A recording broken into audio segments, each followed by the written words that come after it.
L'amour, toujours l'amour, l'amour partout, l'amour, l'amour, l'amour, l'amour, l'amour, toujours l'amour, chantons l'amour. Où allons-nous avec l'amour? Bonjour, bonsoir de partout. Partagez l'émission, likez, abonnez-vous, abonnez-vous. En tout cas, abonnez-vous massivement. Hmm?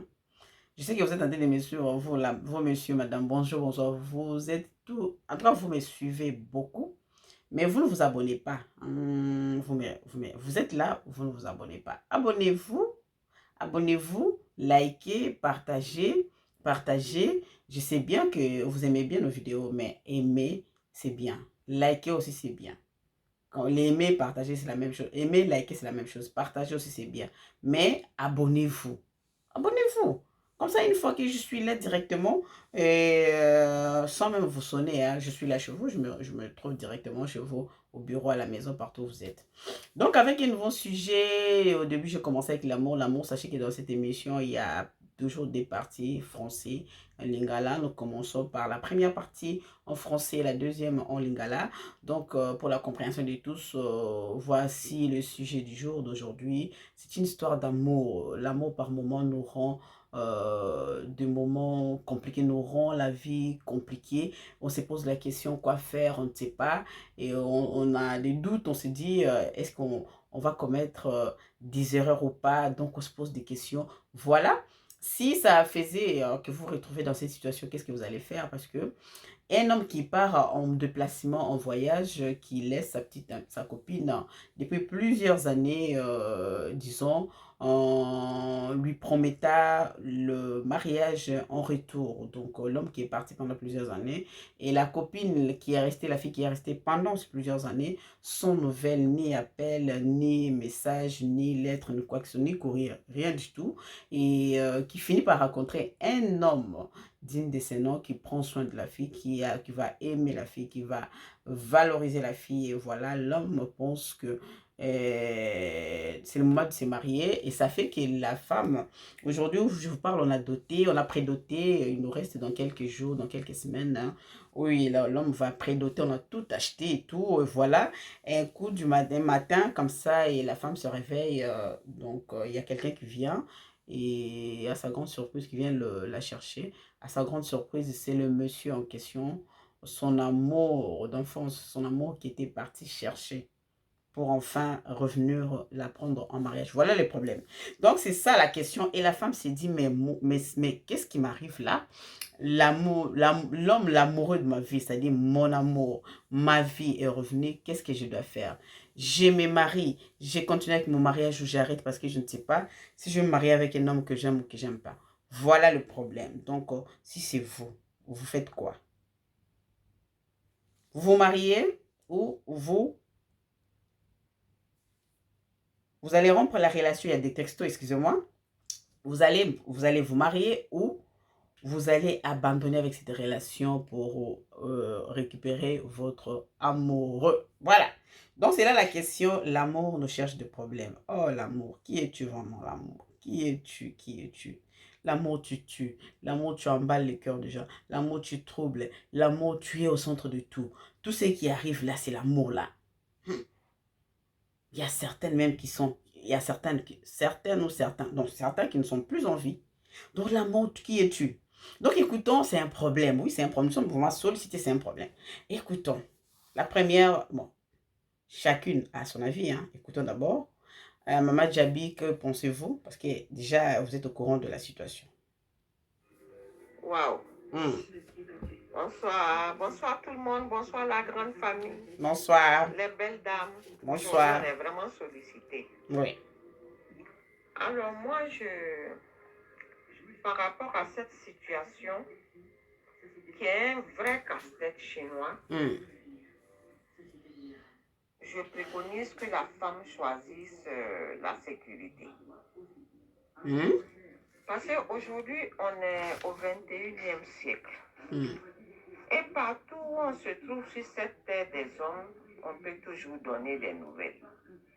Je pense que si elle a décidé de se remettre avec quelqu'un, c'est parce qu'elle n'avait plus de nouvelles du tout C'est ça. de son ex.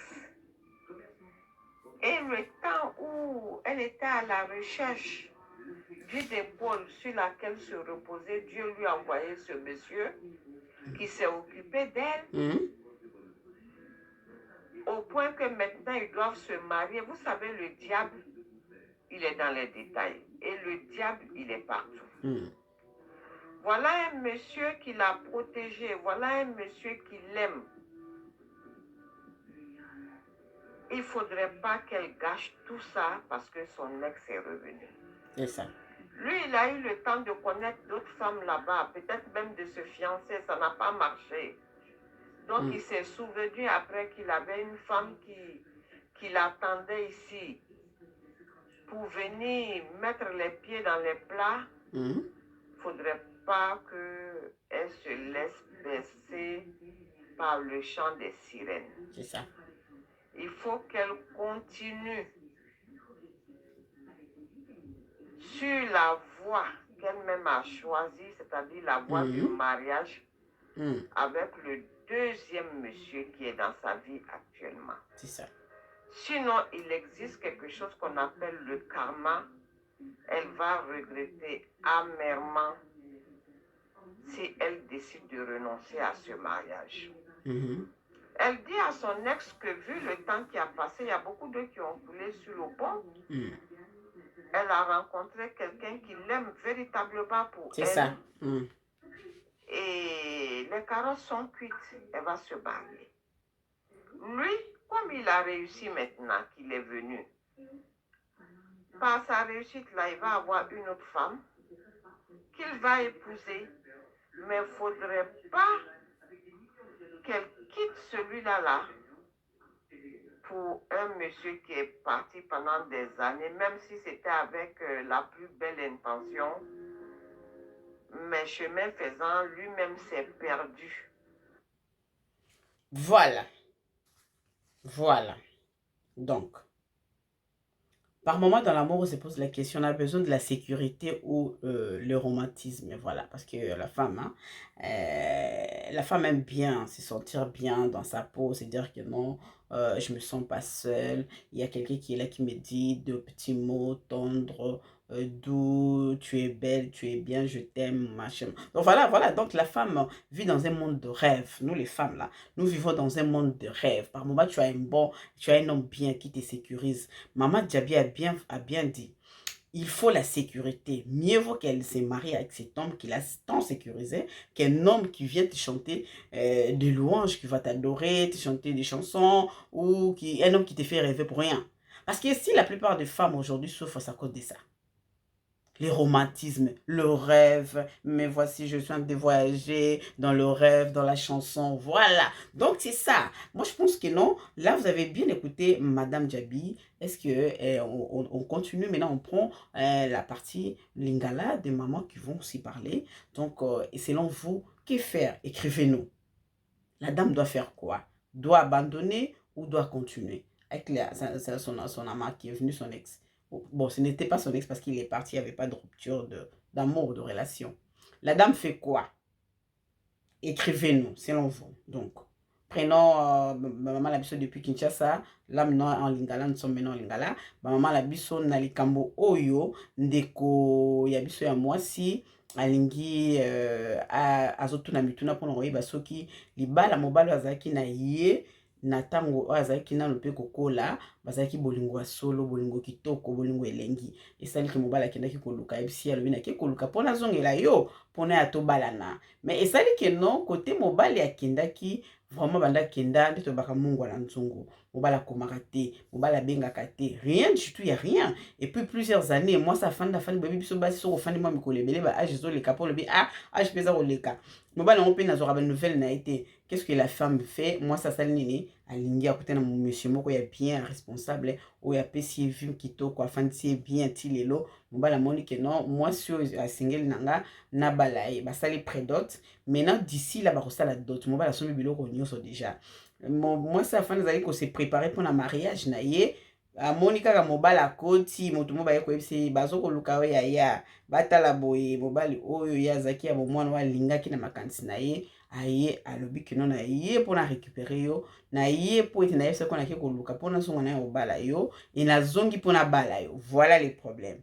Maintenant toyoka sikoyo ensemble nini oyo ba mama na biso bakoloba na likambo yo pe mutozolanda biso okoloba nini tikela biso emo en tout cas komela biso okosala nini okotika libala oyo ya mobali opo ozalaki na eka parce que ayaki na nsima mpo ozalaki na baproblème to oyaki okokontinue na oyo aye sika obala to otika. Voilà le problème. Toyoka mama na biso. Bien sûr. Merci beaucoup, Maman Lumière. Merci, bonjour. Maman Dorcas Sembouyi dans le vie. Maman, les balles, on ne vit qu'une seule fois. Bien sûr, quand on sous ekoki kozala oya babandi bali basala mariage wana ekozala yayi. Quand mosusu o akendaka wana makambo nyonso wana mpona nga il faut kotuna nanu volonté ya Nzambe. Kotuna volonté ya Nzambe. Tant mosusu omona pe atiki oyo mosusu oyo ake kobandela na bolingo ya kala wana omoni basukeli na nzela aye koloba si je savais. En tout cas ezosala pasi ou bien ezotrouble mais Nzambe wana il est capable sœur na biso azonga moke atuna volonté ya Nzambe asambrie te atala ce qui frappe aux yeux te. Nzambe na biso alobelaka biso asalela sentiment charnel te. Asalela sentiment charnel te aza na capacité ya kozonga ye moko azongi alobi Nzambe nazosenga yo sini moko soki ke mobali oyo atikali nakutana na ye boye aza mobali na nga nalingi namona boye soki ke oyo akendaki malgré abengi te asali nini te oyo nakenda koluka na sai boye ta mosusu ayoki kake mwasi wana alingi abala nde ase aye peut-être ezalaki na peut-être eza ya solo aye kaka na bolinga ke abala mwasi na akenda obala akendaki koluka mosusu kutu akoya mpo alobaki ayokisa mpo basango ye ekendaka sango ekendaka mosusu wana deja informé ya bia ye azobala omoni mpe aye mpo abebisa. Nzambe na biso aza na kapasité nyonso yake otuni yo mpe alobeli yo ya nga nazalaki na nyongo motu moko akimanga na mbongo 2500 akokima kutu te nazwela ye mbongo na banke na kombo na nga $2500 docteur mosusu tobanda osala na esika moko mama nanyokwami nalobi nga na suki mais nalamuka mokongo nasambela Nzambe nga Nzambe nga na suki naza su na mbongo te yo mpe nakutanisanga na docteur o Nzambe akutanisanga na docteur ye moko akamwa ayebaki te ke tokokutana na ye mpona ngai ide moke nazalaki nango yango wana merci. Merci Penza, merci. Bonjour. Nalandi mpe lisolo yango ya sera na biso mpona ngai azonga na mbala ya kala wana te abala na mbala oyo amonani akontinue vi na ye mpo mobali wana akozala ntinga ayokaki kete avandelaki ye wana omoni mibali bazala na bavantile ebelele bata mama na ngai oyo auti oloba mama mboli alobi bamibali bazala makambo peut-être ndenge ayokiki te abala nga moto mosusu nde aye po abebisela ye makambo na ye kozala kodeske yokanisi des années place abana abandi kuna nazalaki wana azali mwasi te sena na biso azonga makolo na ye na nsima te asaki ye liboso akontinue vi na ye na mobali oyo asi azwi abala ye basala mariage azonga na mbala kala wana te. Voilà, c'est ça. Donc on a rasé aux oyo quand ndeko na bina tika na otika ndeko baloba nsima nango nga na clôturer na suka to quand ndeko na biso ndenge eza wana azalaki na mobali bien sûr mobali wana ntango avoyagaki estce bandaki kobenga ye même pas estce azalaki kosolola na ye ke bakoya baprojet banini estce azalaki na ye alanda sentiment te atala oyo abandi na ye azotala ndenge bazokende na ye ntina ndenge ekomi bazozela sala libala na bango bakende na mariage na bango. Bato mosusu bayaka na se ya moyo mpona kopanza. Soki ayoki sola lipamboli na yo komi na nzela akoya mpona kobebisa. Yango ndenge olobaki aluka Nzambe atuna volonté ya Nzambe soki ezali ye Nzambe ye moko abimonisa.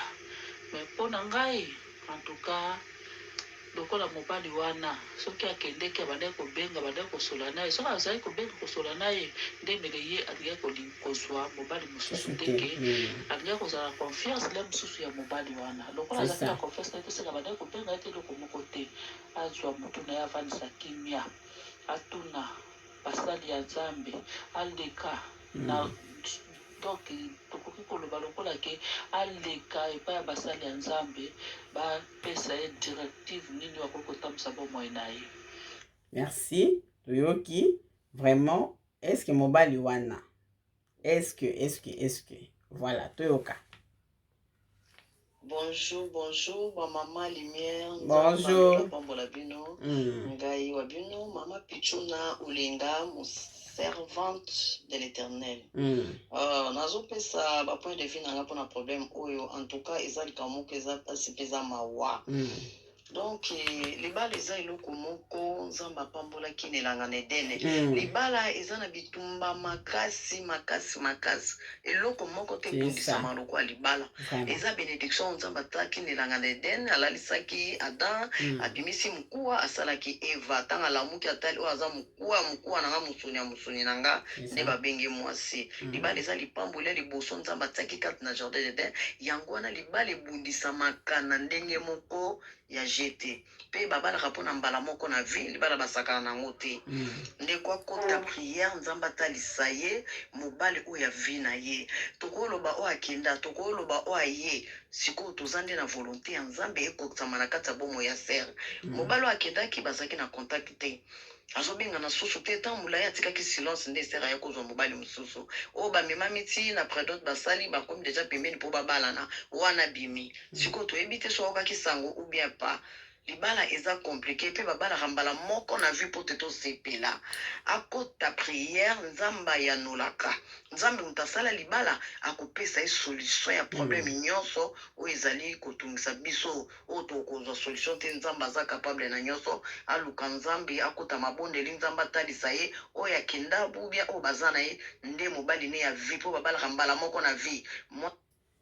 Voilà babalaka mbala moko na vie 2 fois te mbala moko mamba okende zonga toboyi yango toboyi ko na Oladi TV toboyi yango na Oladi TV parlons femme kende zonga toboyi obali kimba moko toyoka. Merci beaucoup maman Pamela. Na lobi boy na mukuse mwana mwasi wana alanda makambo ya mobali oyo asala voyage te. Mwana mwasi a continuer na libala ne oyo ezosalama sikoyo parce que oyo awuti voyage aza ne aventurier akoya kodéranger mariage na ye lobi mwana mwasi alela na ye vraiment azaki na ntina na ye te ayoki nde alingi abala aye wana mpo adéranger kaka donc mwana mwasi akontinue na libala na ye atika basentiment ya koraisonne oyo awuti koya aya na mbongo aya nango te atika ye akontinue na oyo baza na ye. Voilà franchement nani mobali wana komaki koyaka ata oyalinga bala oki kalingo bala penda oki babaka musu penda franchement kaka mokolo penda o ozobala mona ka boye ex mo babimi obiki vraiment il faut mituna ba keso moni bonga toka bo mituna mituna boye bakeno ayeka ndeli kaka mkono bala po amona na ati ba mabale ebele batukufa bongo ex na yeka konde comment préparer ye na clôturer na suka to continuer na koyoka comment ya bana ekozela kaka toyoka. Bonsoir, ma Pamela. Bonsoir. Nga lobi boy. Abala na ye. Po ye bana kenda tika mwasi. Mwasi kontinaka kozela ye. Moso epe kuna nso abota na ye bomba ya ni mwasi. Tala makambo. Mwasi abala na ye, pa luka mwasi ne mususu abala na ye. Et bon, autant que soit beau, tant que kota kenda sango ebité. En tout cas, faut se méfier na mutu kenda quelque part à kenda o ebité ce qui a ça la ranini so kenda kuna fine zandene kuna. Aelo mbamoko. Uyo kenda silencieux. Na mukila lelo o etoni ba foni kutu na ba mboka mikem ki wana ba téléphone ba cellulaire ekota. Akaya alo ekota. Toyoka mama na biso ko sukisa na biso et bongo na clôturer émission. Bonsoir maman, nazoyoka nde tozoloba biso nyonso. Bonsoir. Kaka na mobali aninga bala ye abala na ye. Toyebi te motema na ye pe toyebi te. Tanga moni bolingo na ye yana kala ye. Toyebi te donc tozoloba ke atuna nzambe po ya mosusu motema neza na ye na bolingo na kala wana. Tolandi nde mapamela lobi ntango mobali akala zongi bolingo ezongi. Boso bolingo neza pa mobali ne wa kala wana. To yango tozoba ke atuna nzambe po asala choix moko bien mbala moko po na vie na ye. Yango toloba tuna nzambe. C'est ça. Mosusu ane na bolingo mobali wana ya kala ayebi ba souvenir ni basala. Bolingo eza mystique eza compliqué ozomona bolingo na basi na mibali. Bolingo eza ndenge. Yango tozokanga makia tuna nzambe po te nzamba guide malamu. Merci. Bolingo eza ndenge bolingo na clôturer ba maman et en tout cas toko à la prochaine émission. Merci Nabino pour intervenir en tout cas nzambe amo na bino pambola bino na lobaka keno etando amukito télévision et la radio tina kansi boyo kipe bomoni na ndenge ba mama nyonso balobi na likambo oyo esika yo poza tikela biso commentaire to yeba soki na kaya boye mwasi oyo elingi mwasi a continuer na bolingo libala walinga bala to a kende sika mobali oyo akendaki azongi bolingo eza na ba raison nango oui le cœur a ses raisons ni to lobaka que la raison ignore par moment motema elingika combien de personnes va pekisa ba makambo ba boya koyoka combien de personnes va pekisa ba makambo ba boya koyoka melobi balela po baloba eloko balobi tika eloko eleki tika ezate mutu akei aumeli des années ayebi ke na tika motema kuna na tika copine ayebi te ba nouvelle na yo azor ba nouvelle na ote quand tu es dans le 21e siècle boy mboka ni nango yo okende oyo kozanga ko communiquer te batu kutu bana ba village kutu bazo kesa ba commerce kutu zo solana bango allo oui na komi na mboka mobo kutu na kama kina téléphone ezali kutu na kotinda ba mbongo bazo tinda ba mbongo na ba téléphone batu na village boso zaki ba foni lelo eza susu ezaka na batu te mais ezali mais na ba fin ba kwe moko eza ba fin fond moko boye musika kuna sa ba mboka mobo ya musika makasi. Ça, ce sont les petits villages où on ne peut pas retrouver la communication. Mais actuellement, au 21e siècle, à l'époque ici, là, il y a des téléphones partout. Un homme qui part comme ça des années et des années, qui laisse soi-disant une copine, soi-disant en promettant le mariage. Donc, ça, et puis de revenir plus tard, plusieurs années après. Oh non. C'est pas possible. Tu pars, un homme qui part, qui laisse une femme à lui promettre, ou à mon retour, on va se marier, je vais chercher. Oui, on va se chercher. Mais il y a la communication. Quand il n'y a pas la communication, quand il y a rupture de la communication, là, on se dit qu'on se pose des questions, pas une interrogation. C'est un homme. Peut-être là où il est allé se marier, ou soit des enfants et tout. Akei kuna, akenai kubala, akenai kuna zaki na copine. Moi, si elle dit, il y a une nouvelle nae, et maintenant, il y a peut-être, à mon ikune simbita e kozongi la yo. Parce qu'il y a une kimboka ne, point d'interrogation. Akenda qui place ni point d'interrogation. C'est ça, nous les femmes, on doit faire attention. Naïbi qui va m'amener ben la solo na bango ou tu dois siger ba le lengi aboye balela ba sentiment na biso ba maman eleli so ba maman belé parce que moi si ba se ba ni cause la romantique ni to mi mikolo. Moi ça ni ko vivre na bolingolo quoi na rêve na mona na film. Mais ne ton peu faut ba filmer ça biloko on bazo ça là parce que il faut pas teka nani il faut teka marchandise na bango. Film na pour la bango ça marchandise il faut teka. Il faut pas ça la biloko on na perfection. Il faut pas bon ça bisika ba ko ça la soki ba nini ba ndaku tout ça ba scénario. Il faut ça la vrai. Boyebi combien de fois ba répéter kata scène moko. Bah romantisme tout le monde à la TV, c'est pas vrai. Bah toi là la monde na bango il y a vrai, il y a réalité, il y a vraie vie na bango. C'est pas ça qu'ils vivent hein. Ils avaient la vie on a été na monde réel, il y a ba réalité na bango. C'est pas ça. Ils avaient la té. Maman. Au fond na moto azu soin na yo. Pour la ngai, au fond na moto azu soin na yo. Ti na ndengo za lelo boy. En tout cas moi je pense que non, il faut tala bien. Il faut oyo ka ba conseil ba te belé. oyo ki ba conseil to lui ya basala nzambe parce que tout faut to tchaka prière les bosso po bilo mususu la kata mususu mona okomi na pene boye nde mungu na koteli yo po abebiselo nyonso parce que la ba famille pe ba réclamation eza na bato mususu basala makaki okubala tolingo bala boye problème ye il faut tout la pe côté to utimi si ça ba racine na biso voilà aussi le problème. Donc consulter bato solana ba boti na yo na pembeni solana basala nzambe nakasi nzamba kosunga yo okozwa solution. Parce que koyoka sentiment na te po iloko ale koyeloka ke non mobali nanga ozutala ba rêve akala mibali mso bazalaka bon ta mso balingaka alinga mwasi makasi akeya zongi ba komo zana isutema banele ke bili makampe changer amoni ke non c'est plus ça na kanisa ki kutu combien bazaki na kanisa ki kutu mwasi ngo mais na moni banele ke changer parce que enfant c'est na ba rhumatisme nango moment les na ba rhumatisme ça na ba makamoko mingi mibalo balinga bango liboso bazaka ba premier homme na bango. Après bae muso akenda tika kaita na zongi petit tango na mona za subo ta changer pour yé déjà zuba expérience muso ba kota kindaki pas zuba expérience muso o ya tika ki opesa bon tata na zongi amoni que non c'est plus le cas pour bolingo boya bon moi les trompaka biso des fois ça nous aveugle hein? On est aveuglé par l'amour d'enfance voilà donc faut faire attention du rhumatisme parce que les choses changent après cet homme là qui est venu peut, avec le temps, si tu refuses ton mariage actuellement là, après cet homme-là peut se dire que non, voilà et tout, c'est pas la peine quoi. C'est pas ce que je pensais, puis tout va s'arrêter à un certain moment et tu vas le regretter. Donc, il faut demander à Dieu, l'aide de Dieu, la famille et tout le monde, des amis et tout. Écoute les conseils, écoute Dieu et tu auras une solution. Nous sommes arrivés à la fin. Écrivez à la fin pour l'émission, mais sinon, écrivez-nous et on va revenir. Merci beaucoup. Abonnez-vous, likez, partagez l'émission massivement. Quant à vous, je vous retrouve à la prochaine. Merci à vous.